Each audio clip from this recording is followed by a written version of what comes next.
everyone, and welcome back to my channel. In today's video we're going to be learning how to cut this beautiful stylish blazer top with a slit in front. So if it's something you would love to learn, do it to watch to the end of the video, like, share and subscribe. So let's get right to it. We are drafting the front pattern first. This is my shoulder line and my starting point, and this is my button allowance of 1 inch.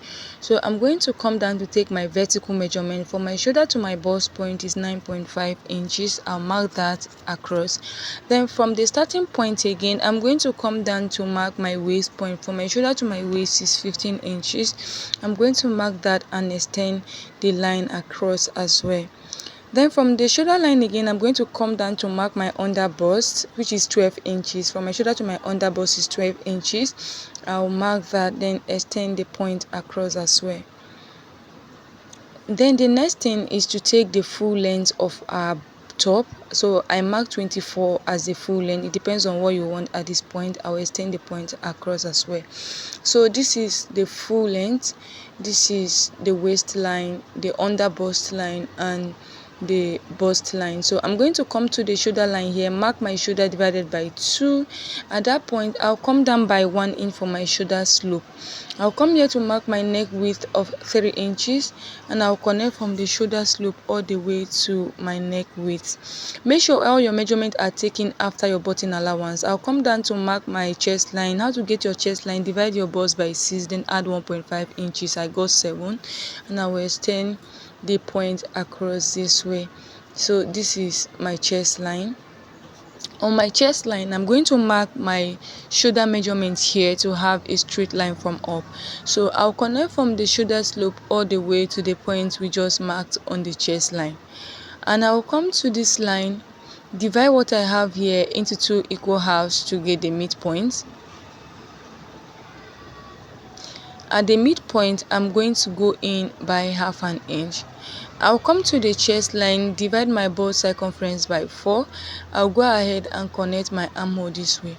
Next thing is to mark our dart, and to mark your dart, you're going to divide your nipple to nipple measurement by 2. Mine is 3.5. I'll mark it on the bust line, under bust, waistline and on the full length.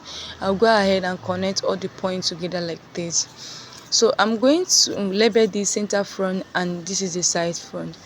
I'm going to come to the under bust line. On the center front, I'll mark 1/2 inch. On the side front, I'll mark 1 inch. But if you're a plus size person, you can mark 1 inch on the center front and 1.5 inch or 2 inch on the side front. I'll mark it all the way to the full length, and I'll connect the points together this way. So I'm going to come down from the bust line by 1 inch, and I'll connect with my curve rule from the under bust all the way to that 1 inch this way. So we are going to connect this to the midpoint of our armhole this way. So we are using a preset dart. So I'm going to come to this line, mark 1/2 inch on both sides of the line, and I'm going to connect it back into the original line. I'm going to use my curve rule to do this. So whatever we took for our dart here, this 1 inch here, I'm going to replace it on the lower line here, so we don't have any shortage. I will extend it to that 1 inch. I'll also replace the 1 inch on the chest line as well, and I'll go ahead and reconnect my armhole this way. The next thing is to impute our round body measurement. We've already marked our bust measurement, so I'll come to the under bust, mark my under bust measurement, replace the 1.5 inches for that. I'll come to the waistline, mark my waist measurement, replace the 1.5 inches for that. I'll come to the hip line, I'll do the same thing. I'll mark my hip measurement divided by 4, and I'm going to replace the 1.5 inches for that, and I'll go ahead and connect all my markings together. So we are going to work on the slit we have in front. If you look at the thumbnail, the slit starts almost from the waistline, but I came down by 1 inch from the waistline. Then on the base, I came in by 1 inch. So I'm going to connect from that. I'm going to connect from here all the way to the 1 inch, but it depends on where you want your slit to start from. You can start from the waist, you can come down from the waist as much as you want. Alright, so I'm going to come here to mark my neck depth of 3 inches. I'll connect from the neck width all the way to this point this way, and this is basically it for the front pattern. I'll go ahead and cut it out. So this is the front pattern. This is where our buttons will be. This is our button allowance, and we're going to be cutting times 2 of each piece like this. Well, I will keep this aside so we can work on the back pattern. For the back pattern, I've already gone ahead to rule out the necessary line, the bust line, waistline, and the hip line. So I'm going to come to the shoulder line, divide my shoulder by 2. At that point, I'll come down by 1 inch for my shoulder slope. I'll mark my neck width of 3 inches. The neck width must be the same with the front, and I will connect from the shoulder slope all the way to that point.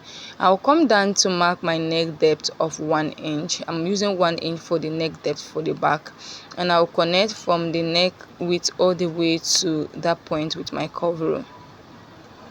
The next thing is to mark our chest line. Divide your bust by 6, add 1.5 inches to the measurement, just the way we did on the front pattern. I'll rule the line across. I'm going to come to the chest line, mark my shoulder measurement here, and I'll connect from the shoulder slope all the way to that point. The next thing, I'm going to come to this line here, divide it into 2 equal halves to get the midpoint. At the midpoint, I'll come in by ½ an inch.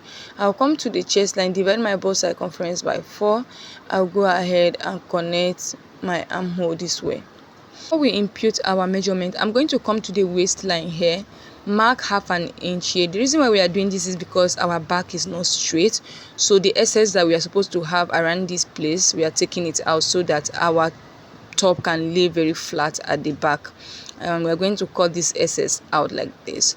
So I'm going to come here to mark my dart, divide your nipple to nipple measurement by 2, just the way you did for the front pattern, and mark it on all the lines.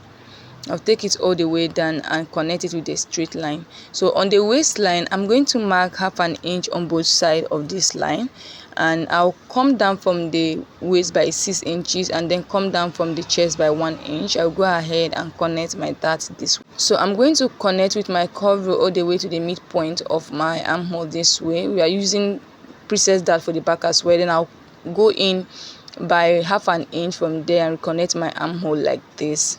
So this is it. The next thing is to impute our round body measurement. We've already marked our bust measurement. I'll come to the waistline, mark my waist measurement, replace the 1 inch for that. I'll come to the full length, mark my hip measurements, and I'll go ahead and connect all my markings together. Remember that we didn't add any sewing allowance to this pattern, so when you are cutting on your fabric, do well to include your sewing allowance. All right, it's very necessary. You can either do that on the pattern paper or on your actual fabric when you are cutting. And this is basically it. So we've come to the end of this tutorial. This is it for this tutorial. Thank you so much for staying tuned, and I will see you in the next video.